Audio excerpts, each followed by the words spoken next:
Welcome to Prajanadi news.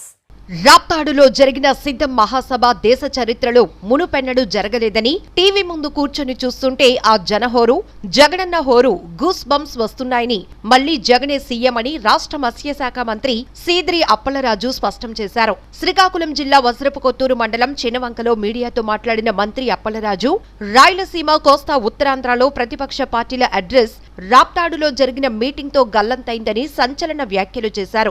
ఒక పక్క సిద్ధం సభ జరుగుతుంటే మరోపక్క ఎల్లో మీడియా వాళ్లు తుస్సుమన్న సిద్ధం సభ జారుకుంటున్న కార్యకర్తలని ప్రచురిస్తూ దాని యొక్క స్థాయిని తగ్గించే ప్రయత్నం చేస్తున్నారని మండిపడ్డారు. ఈ రాష్ట్రంలో ఉన్న కోట్లాది ప్రజలు జగన్మోహన్ రెడ్డిని మళ్లీ అత్యధిక మెజారిటీతో ముఖ్యమంత్రిని చేయనున్నారని జోస్యం చెప్పారు. చంద్రబాబు, పవన్ కళ్యాణ్, ఎల్లో మీడియా, లోకేష్ లకు సిద్ధం సభ ద్వారా సీఎం జగన్మోహన్ రెడ్డి సవాల్ చేశారని మంత్రి అప్పలరాజు కీలక వ్యాఖ్యలు చేశారు.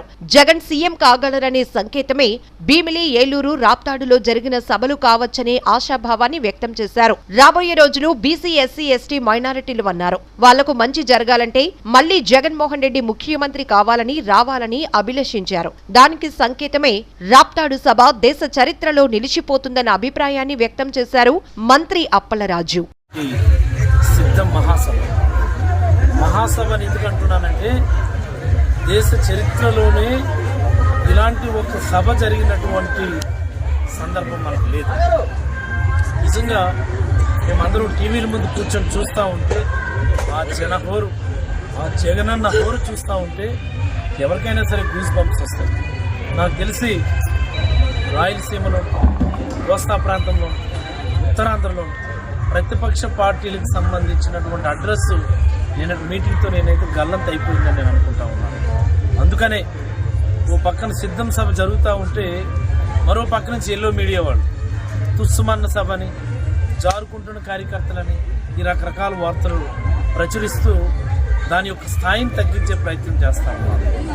ఒక్కడు చెప్తా ఉన్నా, చంద్రబాబు నాయుడు గారికి కానీ, పవన్ కళ్యాణ్ కానీ, ఎల్లో మీడియా కానీ, లోకేష్ కానీ, ఈ రాష్ట్రంలో ఉన్నటువంటి లక్షలాది కోట్లాది మంది వైఎస్ఆర్ కాంగ్రెస్ పార్టీ కార్యకర్తలు అందరూ కూడా జగన్మోహన్ రెడ్డి గారిని మళ్ళీ అత్యధిక స్థానాలతో ముఖ్యమంత్రిని చేయడానికి సిద్ధంగా ఉన్నారు.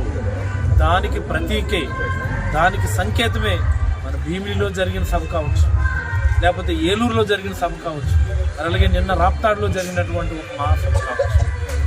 రాబోయే రోజులు మావి, పేద ప్రజలు ఇవి, బీసీ, ఎస్సీ, ఎస్టీ, మైనారిటీలు ఈ రోజు వాళ్ళందరికీ మంచి జరగాలంటే జగన్మోహన్ రెడ్డి గారు ముఖ్యమంత్రి రావాలని దానికి సంకేతమే నిన్న రాప్తాడు మహాసభ దేశ చరిత్రలోనే ఒక గొప్ప సభగా మిగిలిపోతుందని నేనైతే అభిప్రాయపడతాను. ధన్యవాదాలు.